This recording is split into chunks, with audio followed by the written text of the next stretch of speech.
Hello, everyone, and welcome to tonight's webinar during Coaches Week here. My name is Chris Winter, and I'm the Director for Domestic Programs and Safe Sport with Athletics Canada. Before we begin, we'd like to start with an acknowledgement of our traditional territories. Athletics Canada respects and acknowledges Indigenous people, the First Nations, Inuit, and Métis as keepers of the territory upon which we'll be learning today. So just a couple things before we begin. First of all, you'll notice that you all are muted. That doesn't mean we don't want to hear from you. So please, if you have any questions throughout the session, feel free to enter them into the dialogue box. And if you're more comfortable asking these questions in French, please go right ahead. John LaFranco, our manager for coaching education, is in the background, and he can do that translation for our panelists. But please feel free to ask your questions throughout the session, but we will also leave some time at the end for some Q&A back and forth discussion as well. The webinar is being recorded and it'll be posted to our website in the coming days on our coaching education website section. And finally, those coaches who've entered their NCCP numbers will receive a professional development point for their participation in tonight's webinar. Okay, so as you know, this week is National Coaches Week, and this is one week of the year where our coaches get a little bit more of the spotlight and an opportunity for the athletes to truly say thank you. So if you are an athlete listening to this webinar and you haven't had a chance to reach out to your coach yet and say thank you, now is definitely the time. And why do we need a National Coaches Week? Well, hopefully we don't need to ask that question, but certainly our coaches have a certain level of expertise. They definitely have a lot of commitment and they make a lot of sacrifices on a regular basis. And that really is what makes our sport so great and the success that it is. Unfortunately, too often our coaches are undervalued and certainly underpaid. In most cases for the service that they provide.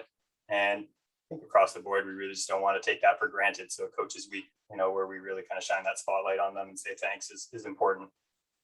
So on behalf of everyone at Athletics Canada, I just want to say thank you to all our coaches and all the great work that you do. Tonight, we are fortunate to have Olympians, both Emmanuel and Natasha Wodak, and Paralympian Guillaume Ouellet with us to talk about the role that coaches have played in their careers and their development as athletes. First up is Natasha Wodak. She is a two-time Olympian, and she's represented Canada at the 2016 Rio Olympics in the 10,000 meters, and at the recent 2020 Tokyo Olympics, where she raced to a 13th place finish in the marathon. Natasha is currently the second fastest athlete ever in the 10,000 meters, half marathon, and the marathon. She's the former Canadian record holder in the 10,000 and half marathon. Notably, she's an 18-time national team member and is coached by another star of our sport, Lynn Kanuka. Also with us tonight. Yes, good little wave. Thanks, Natasha. Hiya. Also with us tonight is Emanuel. She's a three-time Olympian who's represented Canada at the 2012, 2016, and 2020 Olympic Games, making appearances in the 100 meters, 200 meters, and the 4x1. And she's also been on 3 World Championship teams. She's helped Canada to a 4x100 meter silver at the 2019 Pan American Games and a bronze medal at the 2015 Pan Am Games. She's also part of the blazing fast 4x100 meter team, where the women placed 7th at the Rio Olympics. And she's the Canadian record holder in both the 200 meters and is also a part of the 4x100 meter Canadian record relay team. She's currently coached by Charles Allen at the ACE East Hub in Toronto. Guillaume Ouellet. Oh, yeah. Sorry, I always go. Yes, you got a wave there, thanks. Guillaume Ouellet is a 5,000 meter specialist who represented Canada at both the 2016 Rio Paralympic Games and the 2020 Tokyo Paralympic Games, where he's finished 4th and 5th respectively. He competes in the T13 sport class, which for those that you don't know, is the classification for those athletes with visual impairments. There are 3 sport classes for visual impairments, the T11, and those are for athletes that compete with the use of a guide, T12 for those athletes that have the option to use a guide, and T13, which are not allowed to use a guide and must compete independently. Guillaume is a bronze medalist from the 2017 World Championships in London, and he made his debut on the national team in 2013 during the IPC World Championships in Lyon, France. He trains mainly in Victoriaville, but trains regularly in Quebec City under the leadership of Danny Racine and the club d'Athlétisme Université Laval. So that is the long intro. So we'll jump into it here. Really take the next 45 minutes or so to have a conversation with these three, to talk a little bit about their background with their coaches, how they got into the sport, but really try to center it really around, the coaches, the role that coaches had in their careers, and kind of really what makes coaches so special and important and kind of in the development of their athletic careers. I think the best place to start is just kind of get a little background from the three of the athletes with us today and understand a little bit about how they got into the sport of athletics and, kind of got them set on this path forward. So maybe Natasha, you're showing up large on my screen. We can start with you if you want to talk a little bit about kind of your background, how you got into the sport. You got to come off mute though. Hey, okay. I have been in the sport since I was like 9 years old, and I am turning 40 in December. So a very long time. And I just started, running in elementary school, and I played soccer and basketball in high school as well. And so I just loved to run. I loved to compete and played lots of sports. And I had great coaches in high school that encouraged me to be involved in other sports as well, which I think is really important. None of them were like, okay, you're in grade 9, you need to be, running 7 days a week, and we don't want you playing any other sports. So I'm grateful for that, because I didn't burn myself out and get too crazy into running at a young age. And I went to the University of Arkansas at Little Rock for a year and a half, and where I also had a really wonderful coach, because after 3 semesters, I was just really homesick and I wanted to come back to Vancouver. And so I told him, this just wasn't the right fit for me. And, most coaches, if you're leaving midway through a program and you're, on a scholarship, they might want you to stay. But he was just like, I want you to be happy, and encouraged me to go home, where I reset, went to Simon Fraser University, and loved running and competing there, where Britt Townsend coached me. And I continued to train under Britt Townsend. I think I was with her for almost 10 years. I quit after college and spent 3 years away from the sport, and then came back and continued to be coached by Britt Townsend. And when I decided to move into sort of the longer distances, and I wanted to train with some older athletes, because SFU was, the college athletes, I joined the BC Endurance Project and was coached by Richard Lee from 2013 to 2017. And that was a great time in my career. And I saw, some great improvement. And then from 2017 until now, I have been with Lynn Kanuka. And it's definitely a very special relationship that I have with her. I would say we're like family, which is really, I feel very fortunate to have the relationship that we have, because she really treats me as like a human being first, I always like to say, and how I am and how my feelings are and how my mental and emotional well-being always comes before anything else. And I think that is so important and gets lost sometime in sports. So we've worked together, done some great things, and had a lot of fun. So that's kind of where I'm at. So I've had a few different coaches, all have been great and have had their purpose throughout my career. And I am still going to keep going. I'm hoping to go through to Paris. If my old lady body can take me there. So we will see. That's me. That's great. Thanks, Natasha. And I think before maybe we move on to the other two in their intro, I'd just be kind of curious to hear whether you had whether it was your first coach or second coach, but early in your career, did you have a first coach that really kind of hooked you into the sport, that you had a great experience with, that was like, okay, I love this sport, and that coach played a role in that?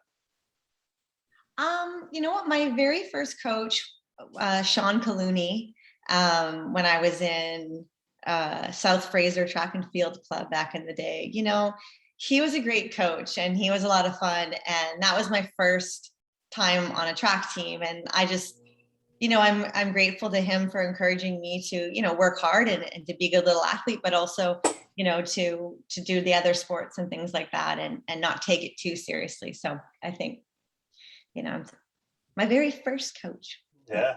Yep. Sure. That's great.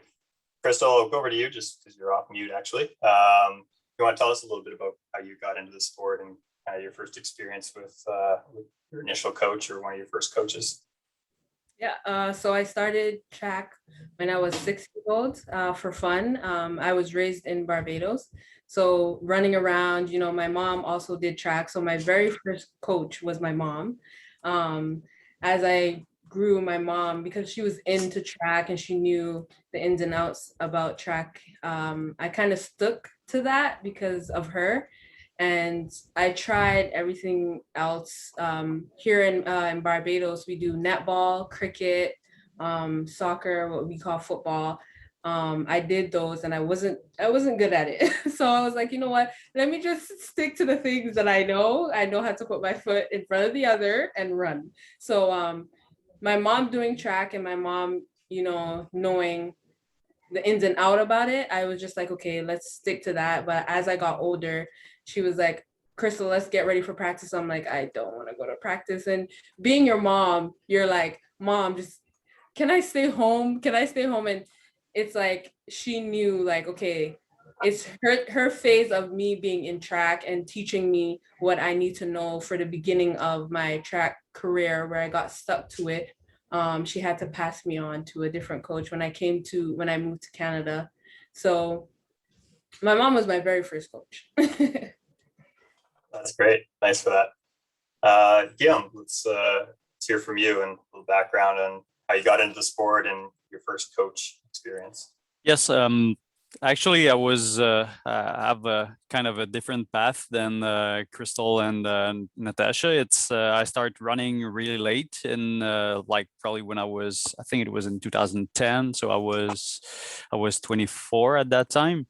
But like when I was young, I was pretty active. I was like playing hockey like a lot of Canadians, but also like playing some different sports at high school. Like I was really into like different sports, and but my visual disease started when I was 18. So I was at that time I just stopped playing hockey, and I was just like having a normal life, and I was always like had a little dream about like going to the Paralympic when I learned about my disease.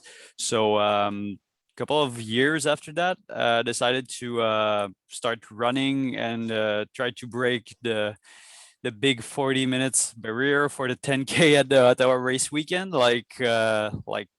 probably 1,000 other people, and that's where I started running.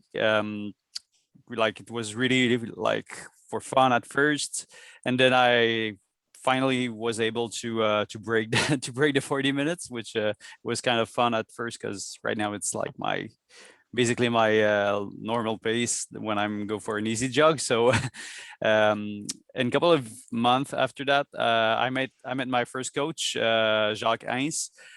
He was a coach in Victoriaville. He was training the cross country team in the Sept in Victoriaville, and he was like my real first coach. And I was coached by Jacques for I think 3 years, and I had like a lot of improvement just to have like just put more work a little bit every month, every years, and also a lot of fun of like in the process. Jacques was really fun to have around. Like yeah, always have like some good old stories from the good old days. So it's good to have to spend time with him. So and yeah, that's how I start running. And like I said, it's not like the typical pathway, and I think track can be a good example of like so many different paths. I know a lot of guys in my club that have success start like to be full-time athlete like late in their development, not like on a special like at 10 or 12 years old. So it can be, you can have success even if you start like lately in your life. Yeah, definitely, especially if you're looking at some of the endurance sports, for sure. I'm curious just to explore that a little bit more with that first coach, Jacques. And do you kind of thinking back now, can you think of anything that he did in particular that, engaged you in the sport and wanted you to stay in it kind of for the long run? Honestly, just at first it was just like having a good atmosphere in the team. I think it's like it's a big, like it's one of the most important things to have fun when you're doing running, because it can be long. You have to put like a lot of work to have success. So if you want to have success, you have to have fun, and Jacques was able to do that. Like he always bring a good atmosphere at practice, and I think it's a really good, and like it's an important thing. And also I have like, I was able to progress when I started with them. Like I was able to like be better every month, to improve. And it's also like, if you don't have success and you're not a good coach, like it's hard to have fun also. Like so for me, it was like the two important things for me that helped me to like keep going in the sports. That's great. Well, thanks for that. Natasha, I'm curious to go back to you, looking at specifically your career path, and obviously it's been a distinguished one, and a little bit on the longer side, which is great. So you've obviously had a lot of different coaches over the time. Would you say that looking back over that has been an asset to you in terms of being able to kind of pick and choose and learn from different coaches and different styles over the time, and talk about that a little bit? Yeah, absolutely. I mean, all the coaches brought a little something different. I learned something from every different relationship. And that's one thing I like to tell athletes is that, if you have a coach and it's not working for some reason or another, it's okay to find a new coach. Like you have to have a certain chemistry. It's like a regular relationship. So I think a lot of athletes sometimes are scared to leave wherever they are. And so I'm grateful that I had the opportunity to work with different coaches and find what was right for me. And I think at each time in my life, each coach was right for me at the time. And when, things might've changed where I was living or anything else, I moved forward, and each coach had a different impact on my life and on my running career. So if another athlete is listening on right now, is there any kind of recommendations in terms of making that transition smoother in your career? Is there I don't know what tips that might be, but is there anything that kind of comes to mind? I think definitely communication is so important. So to definitely talk to your coach about how you're feeling. If you're having any reservations at all about anything, you need to tell them, give them a chance to say, hey, maybe we can change this or that or anything. But definitely communication is so important, and to just be confident in yourself and your decision and knowing what's right for you. Yeah. Oh, that's great, for sure. Crystal, I'm curious, like along the same kind of theme there. I know you've worked with a number of coaches over your life as well. Is there, kind of looking back now, is that something that you look back positively on in terms of having a number of coaches, including your mom? And has that kind of led to you to where you're at as an athlete today? Yeah, so I learned like along the way from different coaches as well, learning myself and knowing what I need and not just do what they tell me to do. So just listen, make sure I know, okay, ask a lot of questions, which is like, okay, why do you want me to jump? Why should I jump? How is this going to better me? So going through the years and working with different coaches is just me learning myself and learning different programs and what works for me, and just staying focused on what they say. Like for me, I'm a very I listen to everything. Like if he tells me to jump, I say like how high, and I don't question anything unless I need to know like how is this going to get me from point A to B in my race. I will question it and ask, okay, why can't we go this way? And them explaining how their way is better than what my brain is doing, overthinking sometimes. So going through the years and knowing some coaches and working with them taught me a lot. And I know you transitioned to working with Charles relatively recently. I think it was a few years ago. But did you have trouble when you kind of made that transition in terms of trying to kind of get your head around a new coaching style, or did that come fairly seamlessly? Honestly, it came very easily for me because he was also a part of the coaching staff when I was with Anthony and Desai. So I knew a bit about him, and getting to know him a little bit was transitioning to his program was pretty easy. Charles is amazing. Like, he listens. He's a person that thinks of you as a human being, as Natasha said. Like, he doesn't say, okay, you're an athlete first, and then whatever else is, like, he makes sure you're healthy. He asks you a lot of questions about like your health, letting you know, okay, this is how it works. Like, this is my program. You need to be healthy, sleep. Like, he goes into details with everything. So like transitioning into his program was pretty easy for me because, as I said, I listen, I do, and then I make sure I ask questions if I don't understand something. So with Charles, I really enjoy his program. That's great. Thanks, Crystal.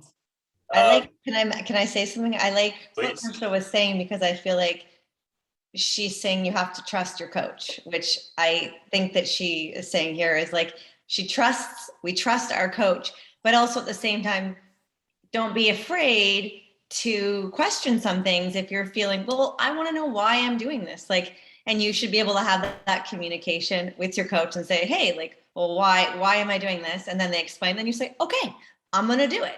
Like, I don't want to put words in your mouth, but I was like nodding my head. I'm like, yes, 100%. Like, so you really have to be able to like communicate and have trust. I think those are very important.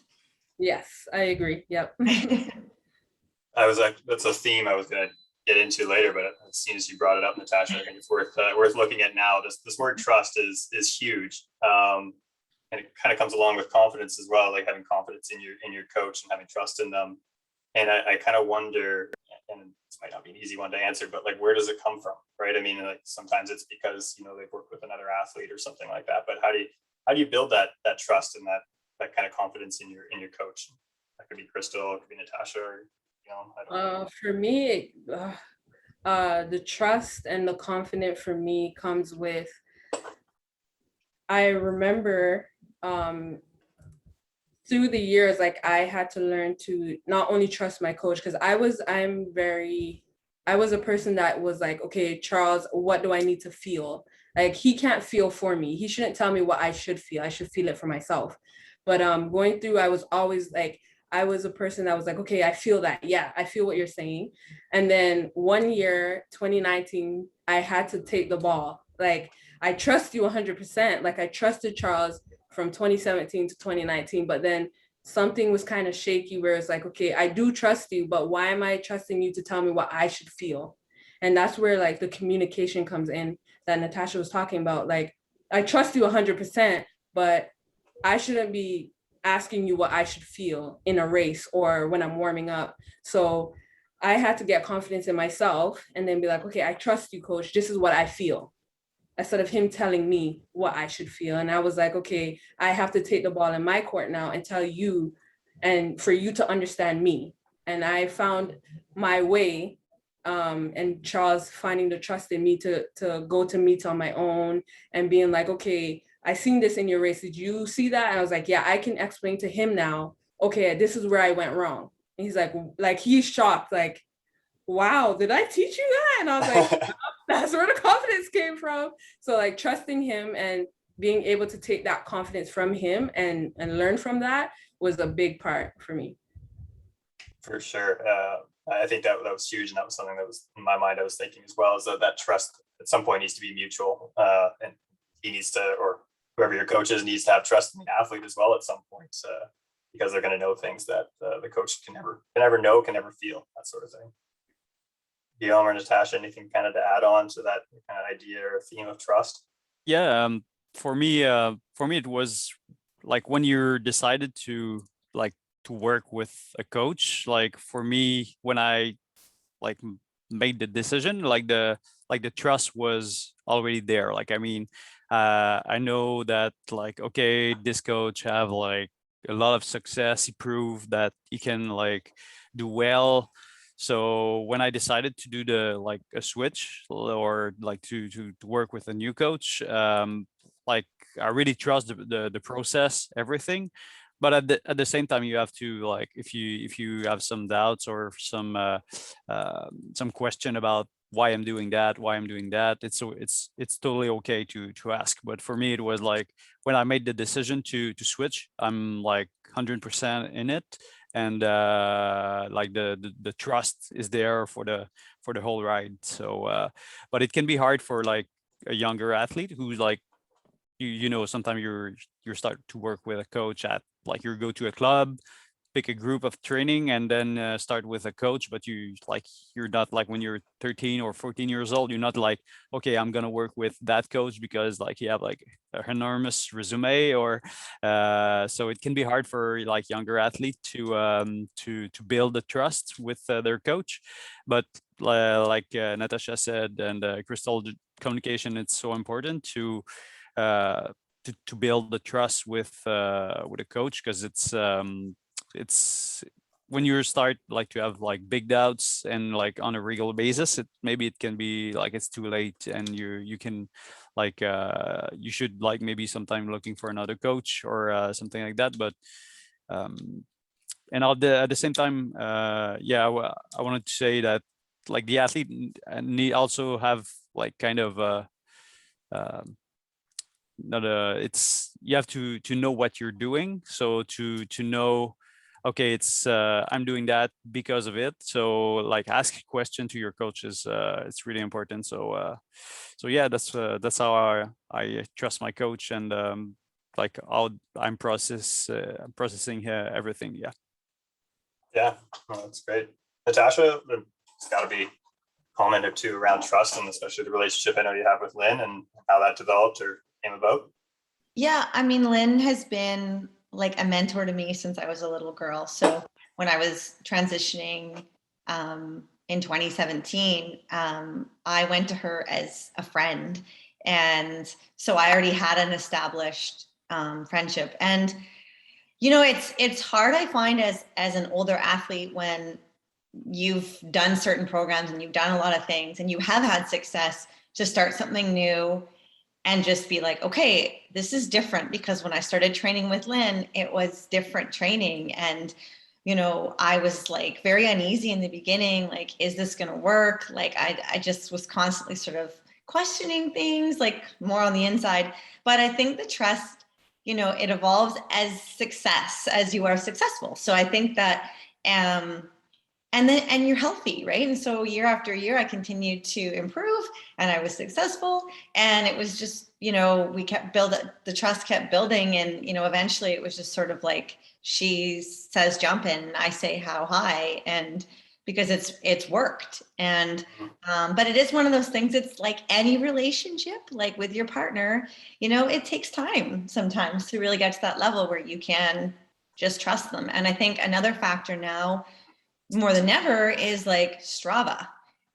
You know, you can go on there and you can see what everybody else is doing. And so that's going to poke trust and your relationship with your coach, because you can be like, well, why did Sally Ann do this workout this week? And she ran faster than me, so I should be doing that workout. So it's really hard not to get into that pattern, and to really just believe that, you know, this is my coach. I have them for a reason. I'm going to just trust them, and that there's many different paths to the same destination. There's many different ways to get there. I have to repeat that often. Very prophetic, yes. Great. Yeah, the next question I have here is just kind of using this opportunity to increase awareness around para-athletics. I'm wondering if you can speak a little bit about kind of your integration as a para-athlete within your coach, or within your club with your coach. And if you have any kind of advice for other coaches that are looking to integrate athletes, you know, probably especially with a visual impairment, into their club or programs, and whether there was challenges around that, barriers or whatever, and just how that process kind of came about. Honestly, it's not that complicated. Maybe it's the best advice that I can give, and like including para athlete in an able body group, it's probably a good thing for everyone. It's for the para athlete, it's a huge opportunity to work with talented athlete, and so for us it's really a big opportunity. And like I said, it's not really hard. It's like there's like I know Zachary Gingras, Tom Normando, and Nate Reach are like the three of them are training full time. They'll like it's not they're training with at the West Hub in Victoria, and there's like nothing really different in terms of like in the training. And for me in Quebec City, when I'm going for a big workouts, it's just like I just ask the guy like, hey guys, can we just not doing a big waterfall start? And it's for me it's just like the little things that I have to. And but communication is so important. Like the coach just need to ask to the para athlete, hey, what do you need to be comfortable? And usually it's nothing. It's like just few little things, and everyone will be happy to work together. And I think para athlete will be better if they work with like a solid able body group. Well, that's great. Thanks for providing those kind of insights there. First of all, let's this is kind of a big question, but kind of looking at kind of what qualities you look for in a coach, and kind of secondary then to that question is whether those kind of needs have changed over time as you've developed as an athlete. And I guess maybe looking at that kind of transition when you had moving to work with Charles is, was there certain qualities that you were looking at a coach? And again, kind of did those change over time as you were kind of progressing? Yeah, for me, it's communication. Me being able to ask you questions without you telling me I just have to do it, kind of thing. Communication, trust, and being able to trust me as well. Giving me, I'll say, breathing room to explore certain stuff. Like if I want to do something different in a workout, Charles is a very like open person in terms of like, if you see something in the program that you don't like or it doesn't work for you, I can communicate that to him and say, okay, well, coach, I don't think this is going to work for me. Can we try this? He's sometimes that kind coach that if I say, coach, I think I want to do this, he would say, I don't think that's a good idea, but I'm like, no, I think I should do it. He'd be like, okay, do it. And watch me, like, did I not tell you not to do it? So he's very, he trusts me, and then he tells me, okay, I'm going to communicate this to you. I need you to understand why it's not going to work and why it will work. And throughout the years, Charles been a big part of my life in terms of just, opening my eyes to the track world, where for me, I say I'm very like slow at some things where other athletes like, okay, this person ran this and this person did this, and that's so cool. I'm just like, they did what? Coach, what is this? Like, I always go to him to help me to understand what's happening in the world of track and what works for me, and not see other people as, like Natasha said, like I'm looking over here and like, coach, why am I not doing this? Where I'm just looking at myself and saying, coach, okay, what is working for Crystal? And that's one thing that Charles does, is like, he's a coach that says, you're an individual. You are doing this. Tell me what you think is going to work for you. And throughout the years, it has changed where it's like, okay, Crystal, tell me what I need to do to help you. Each year we do goals where it's like, okay, what's your goals? And I want you to reach those goals. So throughout the years, it's been different every single year, and it's worked, and I've been successful. So I'm grateful. And do you see, like, is that something that's kind of this, what's the word I'm looking for, but this autonomy that you've kind of had and voice that you've been able to put into your own training, is that something that I would imagine has probably increased over time in terms of, you look back to when you first started and probably not a lot of knowledge about your own training and what worked for you to today, where you're a senior athlete that's been at the top of the sport for, whatever that is, going on 10 years. Is that something now you see that it's more of a partnership between you and Charles? I guess that's the change there I'm asking about. Yeah, so the change has, yes, been very big, whereas I was very shy and I was like, okay, I don't need to question anything. This is my coach and I'm confident in everything. Not saying that I'm not confident now, but I'm able to communicate with him and he understands, okay, like Crystal has a voice now. Crystal's confident. I've taught her from this long, now she knows how to come to me and tell me, okay, coach, I think this is going to work. And I think we should try this. So that transition for where I'm like, oh, I'm shy. Now I have a voice. Now I can say, okay, I don't think this is going to work. Yeah, great. Natasha, any kind of thoughts in terms of what are the qualities of a great coach in general? There's for you, obviously, what's worked for you, but maybe just in general in terms of what you've seen over your years in the sport. I think something that's important to note is like everyone has different needs in what they need in a coach. And some people want a coach that is like, this is the plan, and they're just going to follow it, and they don't want to think about anything, and that works for people, and that's great. But like, I need more of a coach that is going to be almost not like a counselor, but like, I can be a lot. And so I need a coach that can, Chris laughing, he's like, I know that. But like, I recognize this, that I need a coach that can like, take me on and be like, all right, I can handle this girl. She can be very extra, and not take it personally. Like, just know that sometimes I'm going to be a little bit, what's the word, a little feisty at workouts and things like that. So, and to have fun with it. And so I think for me, I look for, I think a coach for me is someone that has fun at every session, and allows me to be me, and see where I excel in my training, which is, I need to cross train, and to let me do that and to not kill me. And so I'm kind of jambering on right now, but yeah, everyone needs different things out of a coach. And I think when you're younger, it's hard to identify what you need because you're a developing athlete. So it's easy for me to say now, this is what I need, because I'm almost 40 and I've been through a lot. But I think as a young athlete, I think it's important to look for a coach that encourages communication, and encourages you to ask questions about why you're doing things. I think that's important. And a coach that also is, asking you about your mental health and your emotional health. I think those are very, very important things.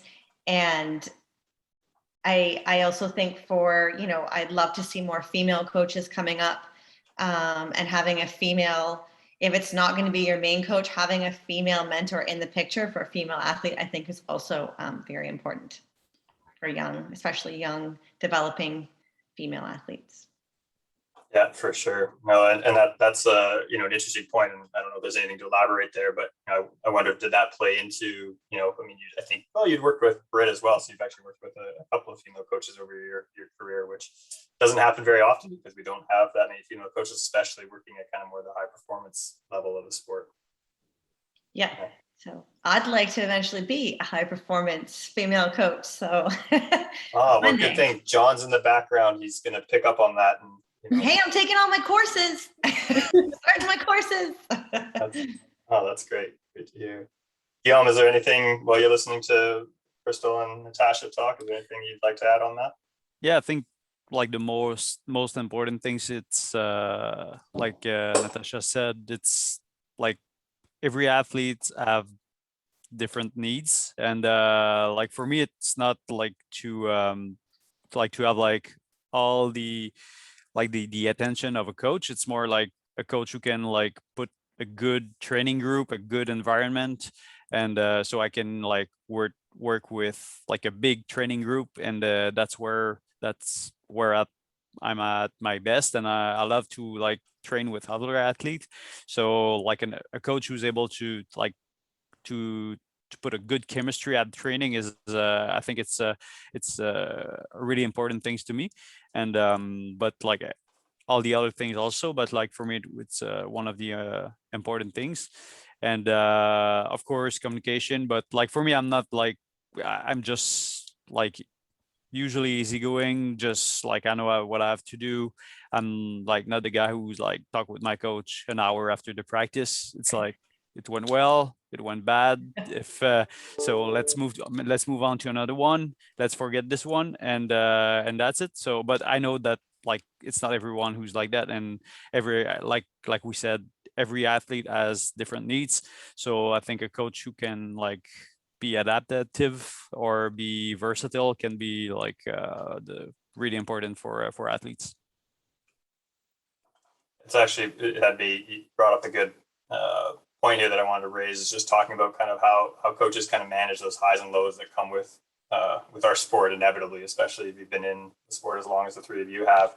And this can kind of go to any one of you. Is there anything you can think of that your coach, either that you're with now or one of the coaches you've had prior in your career, that has done, during those times where you've had a setback, whether it's an injury, illness, you name it, that they did that particularly worked well, or maybe didn't work well during that time, that you learned from? I can think of. Is that a hint? Yeah, sorry, it's hard to see. Yeah. I've had many, times in my life where things have been difficult, and I've had great coaches have stepped up and been great. But I have one particular memory, and it's more recent, and so it stands out in my head. And I had trained and prepared for the Arizona Marathon, which was where I was hoping to go and qualify for the Olympics, and that was December the 20th. And if any of you know me, I love cats, and my cat that I'd had for 12 years got diagnosed with cancer and had 2 tumors about a week before I was supposed to leave. And I thought I was going to have to get him put down, and I was an absolute disaster. I was so upset, and I just was like, if I have to get him put down the day before I leave, which would have been 3 days before my race, I was just like, I don't think I can go. I just don't think I can do it. And I talked to Lynn, and she said, well, that's okay.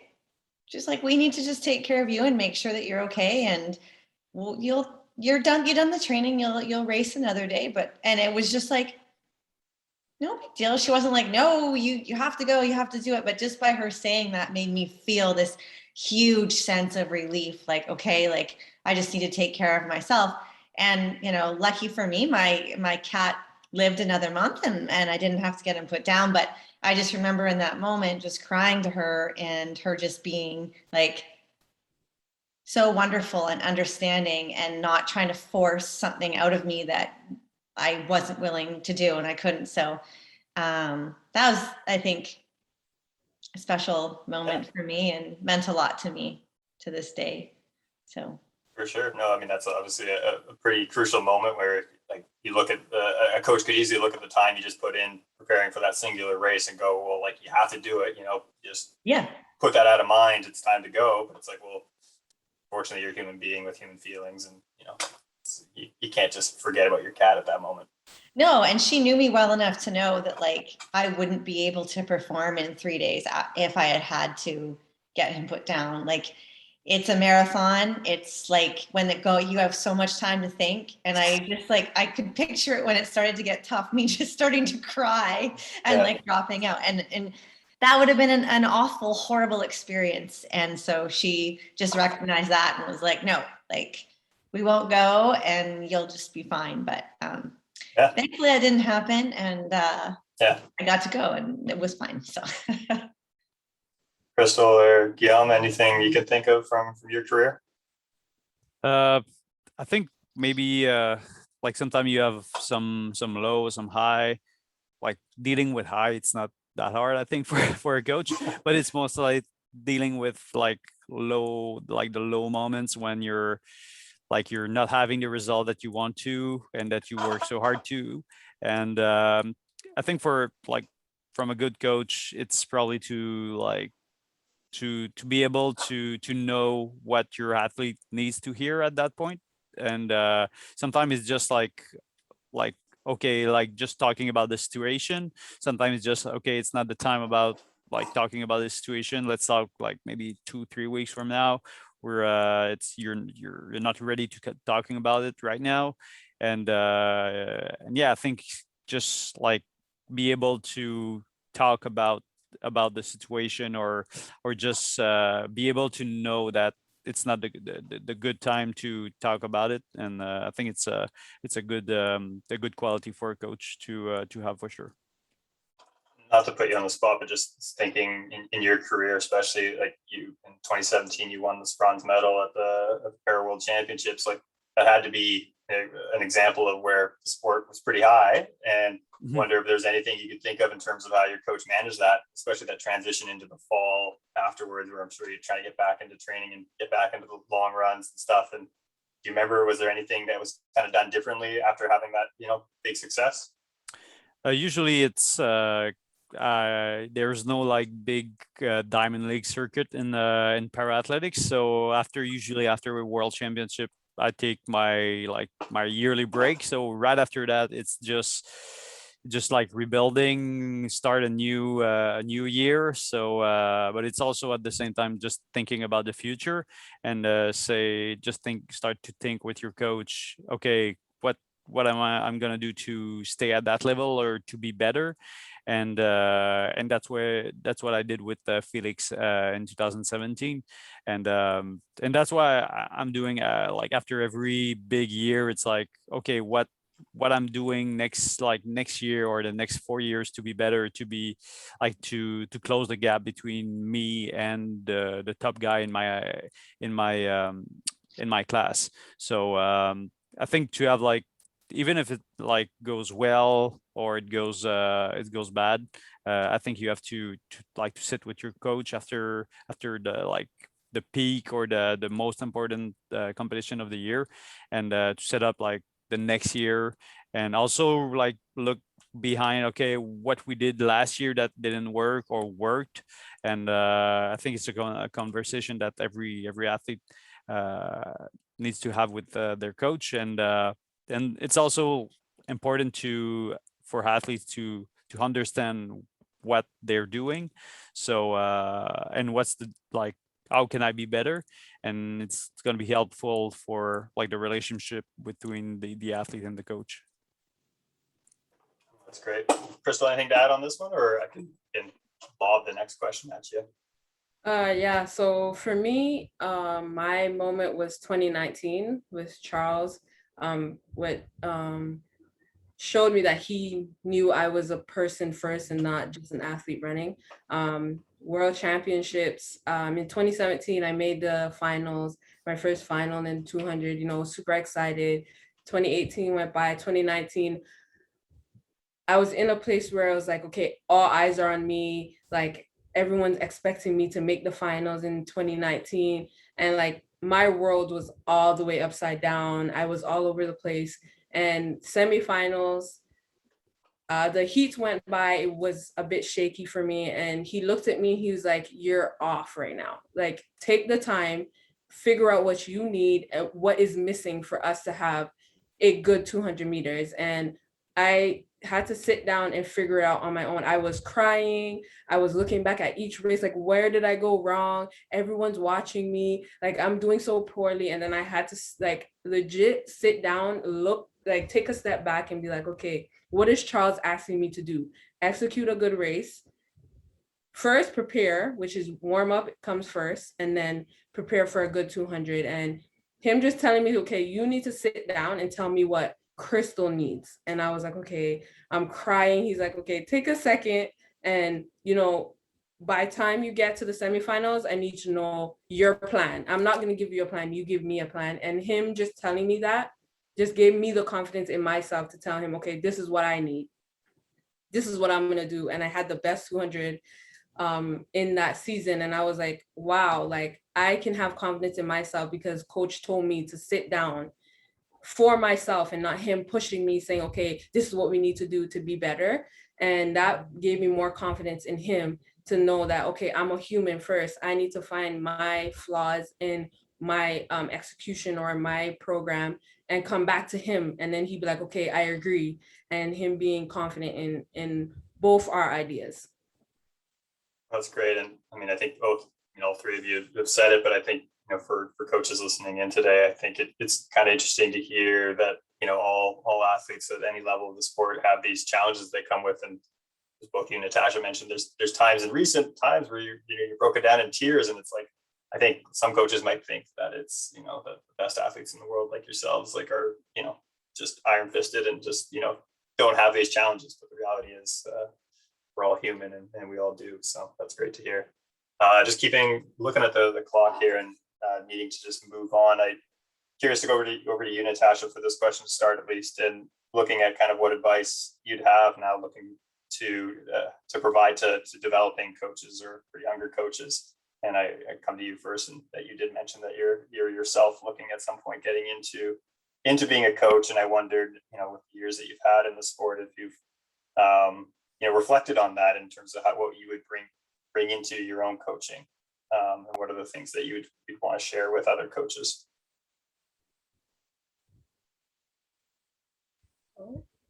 Oh, Natasha, are you there? I think what is important is, and what a lot of, you know, coaches want their athletes to be successful, and they want them to do well, because when their athletes are successful, you know, ultimately it's like, hey, I'm doing a good job. They've improved, they run faster. But I think that, like, we keep coming back to this, and I think it's so important, is that you have to enjoy it.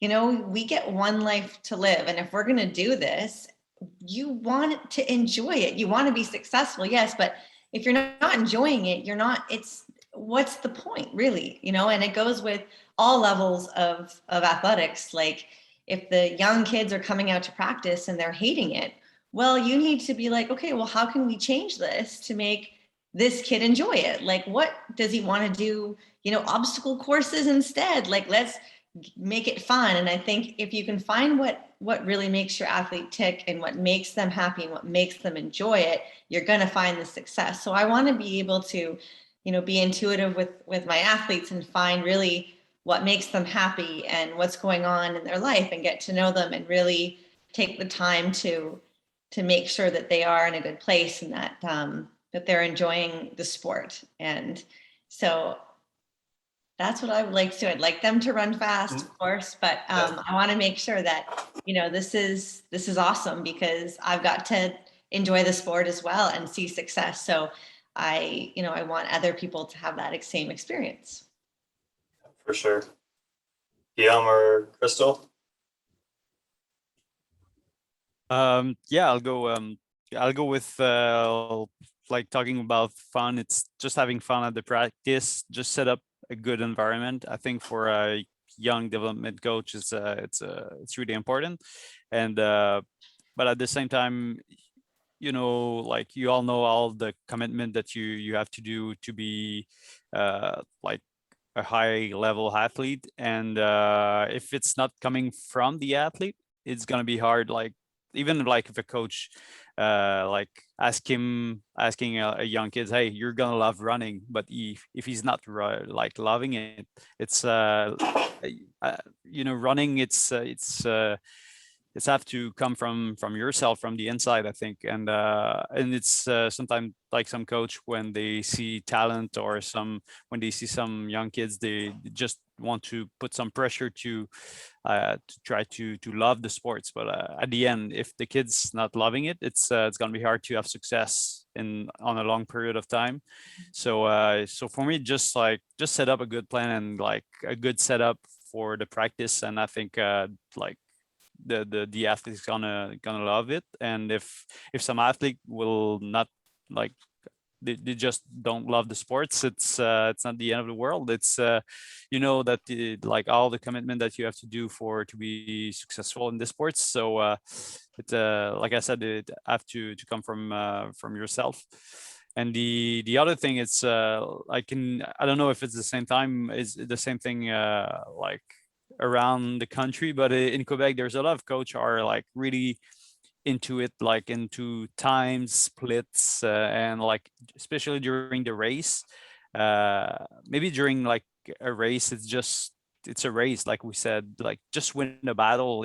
Even if you're not like winning the race or your heat, just try to like start to learn how to race. I think it's a one of the most important thing. And if you want to have success for a long time, learn to race. It's probably the most important thing. And like I said, sometimes it's just like a little battle during the race that you beat those two guys that you were like in front of you. So I think it's two important things for a young and developing athlete for sure. Thanks.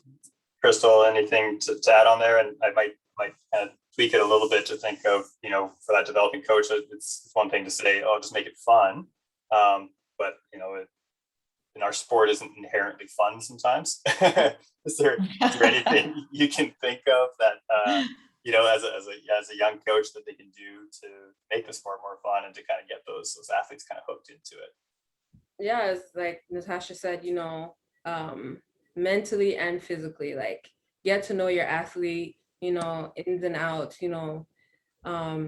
let them understand that you're there for them as a human first, and not just an athlete trying to perform and make them successful. And, yeah, I'm doing it right. Just mentally is also a big part of our sport. A lot of ups and downs with mental. You're not being successful, your coach is pressuring you and stuff, just make sure like mentally they're strong and they're having fun physically in the sport, because a lot of athletes go down sadly mentally because they're not performing, or something outside of track is happening, and we like coaches don't really know because they're not really communicating that with them. So I think mentally and physically developing coaches should look into being more into that. Great. Can I add something? Oh, yeah, go ahead. Yep. I think what I like everything that you guys said. And when you ask like, well, how can you make it fun? It just is like full circle back to communication. And it's asking the athlete, what workouts do you like to do? Who do you like to run with? Like, what surfaces do you like to run with? Like, just asking them, what is it that brings you the most joy? Because some athletes might really hate doing like the longer intervals. So you got to work with what you got. And so maybe you have to change their schedule around. So I think that's really important too, is to just communicate with your athlete, find out what they like, and making sure that they're in a group that they're comfortable with and they enjoy the other athletes that they're with. I think that's important. And so that comes from just asking them something as simple as asking them and hoping that they can trust you enough to tell you how they're feeling and what they are enjoying. And more importantly, maybe what they're not liking. And that's a pretty easy thing to say. It's like, okay. I mean, if they're like, I just don't like running, well, then you're in a lot of trouble and they might be in the wrong sport. Probably in the wrong sport. Yeah. Yeah. That's great. John, on the background there, is there any questions at this point? I know we just got a couple minutes left here. So if there's anything you can let me know. I was told I wouldn't have to speak. I had a question actually that it sort of flips maybe one of the questions Chris asked, which is what was a situation where like a coach really made like a mistake with you as an athlete, and hopefully that the mistake got fixed, and how did it get fixed? Because I know as a coach, I mess up, and so that happens. And then the question is like, how do we fix that? So maybe if you could think of some times when, the coach did something that was in error, and obviously not anything too serious since you're all here and have had successful careers, but these things happen. So maybe you could share some of those and how they were resolved. Well, I can think of one thing because it's recent, and I wouldn't even call it necessarily a mistake or an error, even though that's how she felt. But Lynn, I was racing a half marathon this spring, and I wanted to go after the Canadian record, and it was hot. And from the beginning, I was like, no, I'm still doing it. I've got the pacers. I'm going out at this pace. I'm going to do it. And she was like, okay. And then I blew up halfway and didn't do it. And at the end, I was really upset. And she was really upset. And she said, this is my fault. And it chokes me up because I am old enough. I'm responsible enough. I should have said no. And she said, this is my fault. I should have told you it was too hot to do that, and we needed to adjust your pace. And I take responsibility for this. And, I love that. That's an amazing thing for a coach to say, I should have done this, and to recognize that, and then to say, like, next time I will.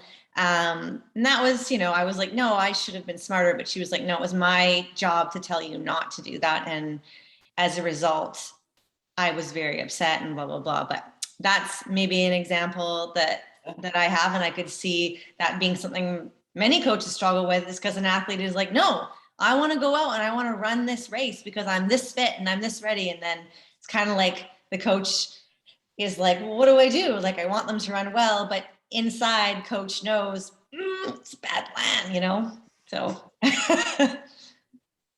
But it's also nice to see the maturity of a coach to admit they made a mistake as well, because I think that can sometimes be a challenge with coaches, is admitting they were wrong, as we all struggle with that. But maybe a coach as well, where they're kind of put in that position where they're supposed to kind of know everything.